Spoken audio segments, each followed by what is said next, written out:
Tonight on CTV News at 11:30.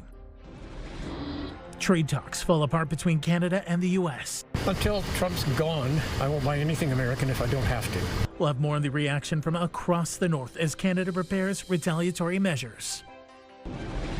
Plus, Uber makes a big launch in Northern Ontario. We don't have bus service where we live, so it makes it tough, you know. Sudbury now one of 79 communities across our region where the rideshare will be available. And the Afro population in Northern Ontario continues to grow. This is the third funding stream for NOBI. They've done tremendous work. So much so, FedNor is investing more than $1 million towards Black entrepreneurs. CTV News at 11:30 with Ian Campbell and Tony Rima with weather. Good evening. Thanks for staying up with us. We begin tonight with an eye on the highways in a crash over the weekend. One person is dead and 3 others are injured after a 2-vehicle collision in Sudbury Saturday. Police say the crash happened around 4 in the afternoon when a vehicle headed south on Notre Dame Avenue, entering the northbound lane on Municipal Road 80. The driver of the southbound vehicle was pronounced dead at the scene. Police are still investigating and are asking anyone in the area with information to give them a call. Meanwhile, an investigation into a single vehicle fatal crash is also underway north of Wawa. OPP say at about 6 p.m. Saturday, a utility terrain vehicle rollover occurred on a trail about 30 kilometers east of Duberville. The driver of the UTV, a 36-year-old from Wawa, was pronounced dead at the scene. And a section of the Trans-Canada Highway 17 northeast of Espanola that was closed for several hours tonight due to a single vehicle crash has now reopened. No other details have been released yet by the OPP. In other news, trade negotiations between Canada and the United States collapsed at the 11th hour over the weekend, and President Trump has made good on the threat of a 50% tariff on thousands of Canadian products. It's led to a war of words between the two countries. With more on the impact and the reaction here at home, let's start with CTV's Eric Tashner. The word that draws ire from Canadian consumers and business owners: tariffs. Well, they're unfair. I refuse to buy anything that's made in the States and have for the last year. Until Trump's gone, I won't buy anything American if I don't have to. And once he's gone, life will return to some form of normalcy. The 50% tariffs now in effect target roughly 5% of Canada's annual exports to the United States, around $28 billion in goods. It raises a lot more questions for our companies and our businesses that import, export, or are part of the supply chains. There are questions on the viability of small and medium-sized businesses downsizing or shutting down under the pressure of these tariffs. These small and medium-sized businesses that are employing hundreds of thousands of people in a lot of our small communities, even in Northern Ontario. We can't see that happen. The Prime Minister has promised retaliatory tariffs will come into effect September 7th, which is getting mixed reaction here in the north. We're seeing this as maybe potentially a short-term pain for Northern Ontario. We need to look at opportunities to diversify that economy, not just be relying on the U.S. Well, I appreciate the stance that both the federal and the provincial governments have taken to stand up for the resources or industries that exist in northeastern Ontario. In Sault Ste. Marie, where Algoma Steel is the city's largest private employer, further tariffs will hurt the city's economy even more. The mayor saying the community is at its wits' end with the current United States administration. We're going to have to look at the Canadian market and outside of the Canadian market in Europe and Asia, Africa, and elsewhere in the Middle East to sell our steel. This as communities on both sides of the border brace for further economic fallout. Eric Tashner, CTV News, North Bay. A key industry in the north is mining supply. It too is expected to be hit by the swapping of tariffs between Canada and the U.S. CTV's Lydia Chubak has more on that front. For the bucket shop in Timmins, the impact is coming from both directions, with tariffs on materials coming into Canada and products going back into the U.S. We've got a dual impact now on our cost structure. which unfortunately gets passed on to our customers. So we're all feeling the pain, and like every other person in Canada would say, and hopefully the US, we need these tariffs to go away to make it a better competitive playing field for everyone. The bucket shop builds components for the mining industry, including large buckets and truck boxes. The disruption is pushing the company to look closer to home for materials. We've looked elsewhere for raw material acquisition, including in our own province. So I won't divulge a lot of the details yet, but it's forced us to look at where we access our own raw materials, and we're working with provincial companies to help us satisfy that requirement. And it's not just sourcing that's changing. MineConnect says companies that once saw each other primarily as competitors are now finding more reasons to work together. Some of the things I have noticed is some of the members who used to see each other, I don't want to say as the enemy, but the competitor, don't have as negative of a perception anymore. They tend to be working together or having more conversations because they realize we need to be partnering, not looking at it as a negative. Tremblay says smaller businesses are likely to feel the pressure the most as tariffs drive up costs. They've had to stock up on like core materials, or like where they've stocked up before it hit or before it got worse.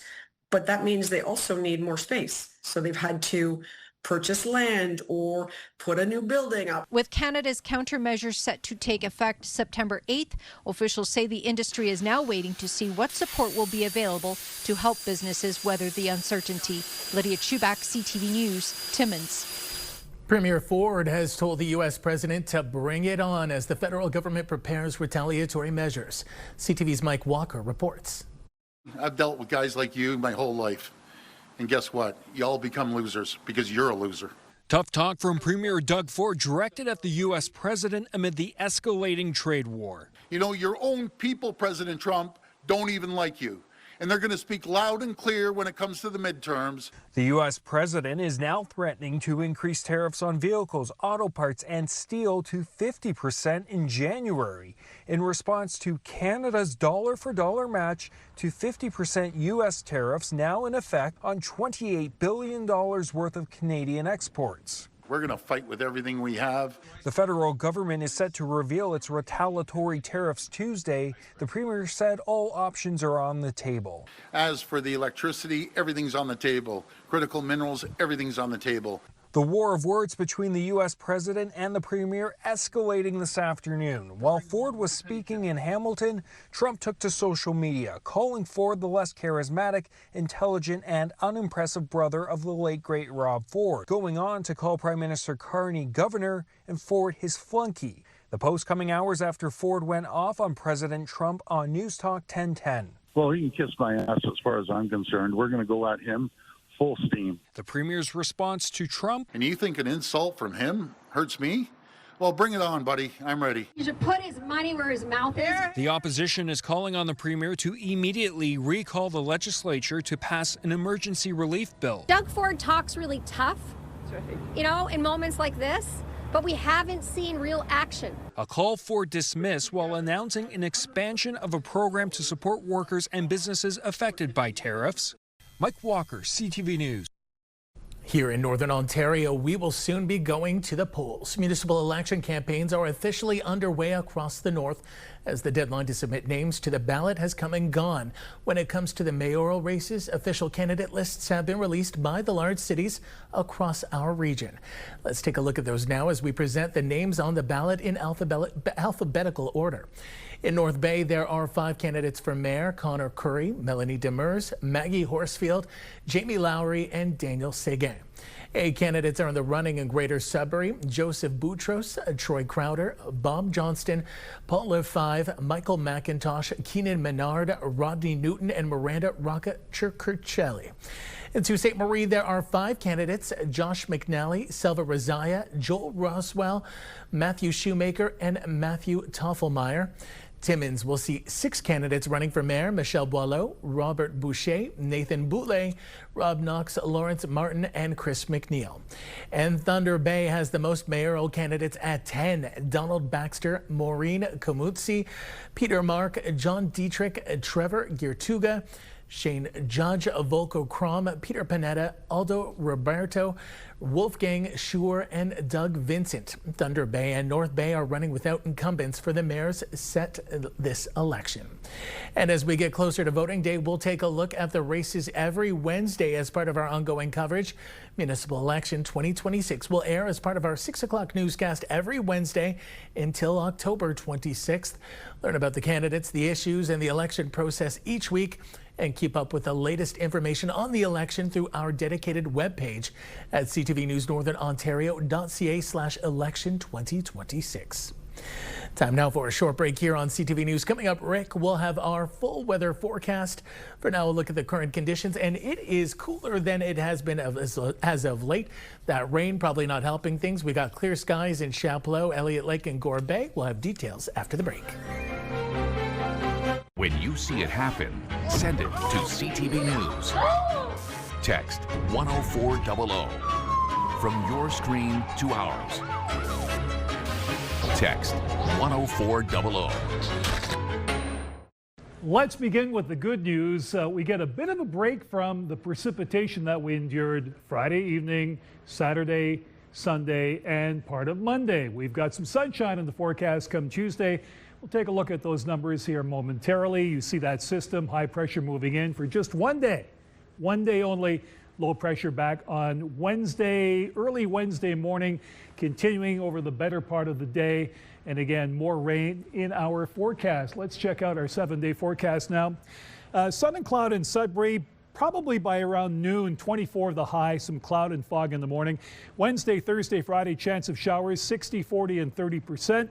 Saturday, we've got some sun and cloud. Sunday, some cloud cover both days at 21, slightly below normal. Meanwhile, in Sault Ste. Marie, Algoma, mainly sunny tomorrow, 25. Beautiful day there. Chance of showers on Wednesday at 60%, 30% Thursday.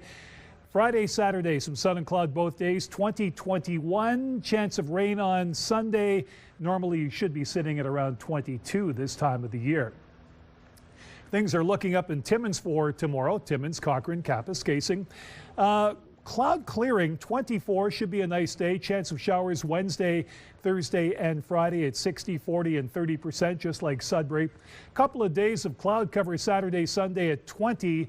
And again, your normal this time of the year, pretty well bang on. It should be 21, but it is getting cooler at night. 6, 5, and 9 Thursday, Friday, and Saturday. Let's have a look now at Temiskaming Shores and Kirkland Lake. Some sun and cloud for tomorrow, 23 your high. Chance of rain Wednesday, 22. Chance of showers Thursday and Friday. Some sun and cloud in the forecast Saturday and Sunday at 21 and 20 again.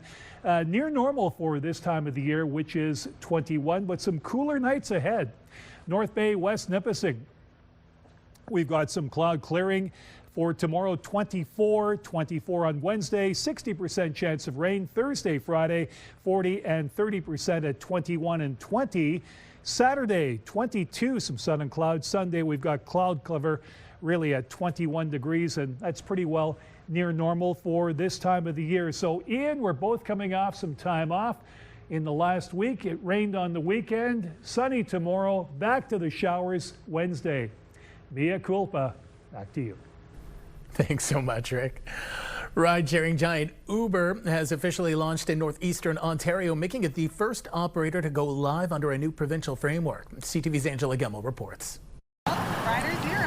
Kim Hancock is Rider Zero in Sudbury. That's what Uber calls the first passenger in a newly launched community. It's the same Uber app that's available in over 700 communities in the country and also 10,000 cities globally. And really, we want people to have that kind of seamless, convenient experience. Sudbury is one of 79 communities across the Northeast where Uber is now available. For Hancock, Uber is one more option to help get people home safely after drinking. She's been an advocate for Mad Canada since her son died 12 years ago after he was struck by an impaired driver. We do live in the north, so maybe sometimes it is harder to get home. We don't have bus service where we live, so it makes it tough, you know. So Uber will just make it another tool to use and hopefully keep impaired drivers off the road. Uber says it's the first to operate under Ontario's new one-year pilot rideshare framework. It supports transportation options within the Northlander corridor between Gravenhurst and Cochrane. It's not about one company over another or one transportation option over the other. It's really about increasing the availability of safe, reliable, accessible transportation in our community because the need is there. Two other ride-sharing companies operate in the region, U-Ride and Y-Drive. The founder of Y-Drive says he's not opposed to Uber expanding, but he does take issue with the government's policy changes, saying they remove safety and oversight from the industry, saying in part it's scary to think that local police, bylaw departments and town cities themselves are being stripped of their ability to manage and enforce something so crucial. The Ontario government has set consistent rules for background checks, for vehicle inspections, for insurance, for safety, and that for us is really just the foundation because our platform, we have safety features that are embedded before, during, and after the trip. Uber says ride availability depends on the number of active drivers in a given community. Angela Gamble, CTV News, Sudbury. The Afro population in Northern Ontario is growing, and today there was a $1.2 million FitNor funding announcement in Sudbury to support Black entrepreneurs and businesses across the region. CTV's Elena Everson reports. The federal government is investing $1.2 million to support the ongoing delivery of the Northern Ontario Black Economic Empowerment Program, known as No Beep. This is the third funding stream for No Beep. They've done tremendous work, and we have seen them grow and create jobs and grow the economy right here in Sudbury, Northern Ontario. We're able to go to Thunder Bay, to Timmins, Sault Ste. Marie, North Bay to actually host events, and we're able to have a team dedicated to listen to the entrepreneurs, understand their businesses, identify the gaps. The money will be used for workshops, training seminars, mentorship, and consulting services.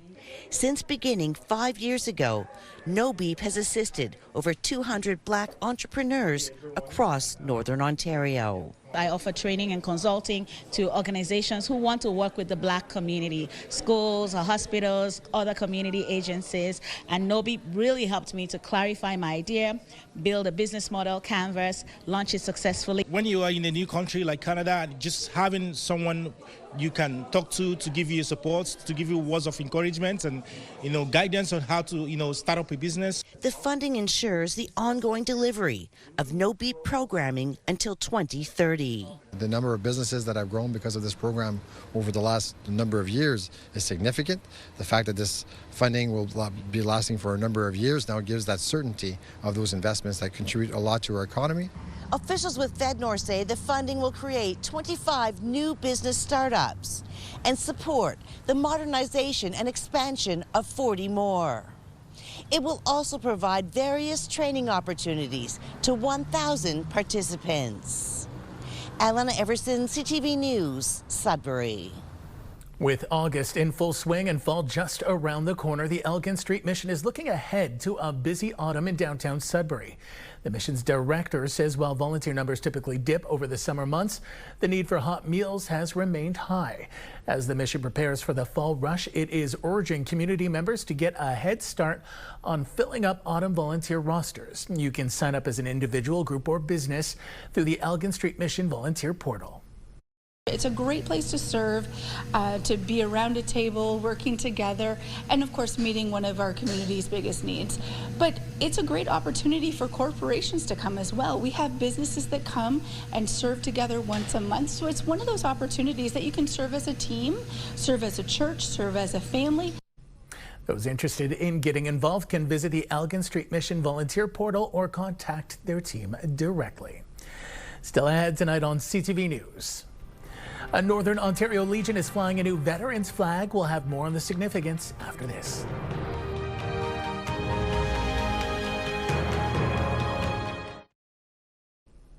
The Lockerbie Legion Branch 564 in Sudbury is now flying a new veterans flag outside.